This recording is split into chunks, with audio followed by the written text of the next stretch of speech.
in the early 20th century, there lived a man named Albert Fish.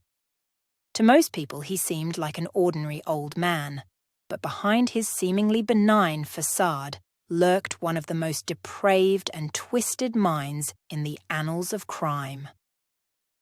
Albert Fish was born in 1870 and grew up in an abusive environment, which left a lasting scar on his psyche. As he matured, he developed a series of disturbing fetishes, including sadism, masochism, and a particularly gruesome fascination with cannibalism.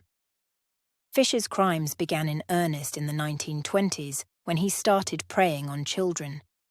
His modus operandi was horrifyingly meticulous.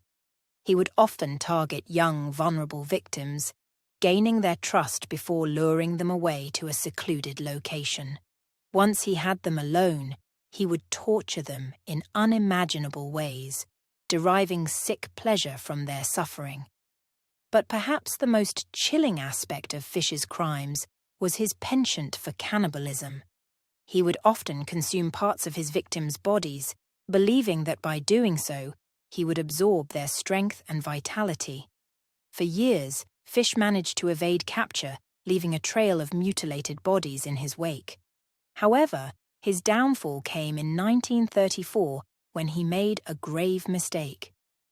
He sent a letter to the family of one of his victims detailing the horrific acts he had committed. Unbeknownst to Fish, the letter contained crucial clues that would ultimately lead to his arrest. Law enforcement officers were able to trace the letter back to Fish, and he was apprehended soon after. During his trial, Fish showed no remorse for his actions, proudly admitting to his crimes and even recounting them in graphic detail. In 1935, he was found guilty of the murder of Grace Budd, one of his youngest victims, and was sentenced to death by electric chair. Albert Fish's life came to a fittingly gruesome end on January 16, 1936, when he was executed at Sing Sing Correctional Facility in New York. His crimes had shocked the nation and left a dark stain on the pages of history. Though he may have met his end, the memory of Albert Fish and the horrors he inflicted upon his victims would haunt the collective consciousness for years to come.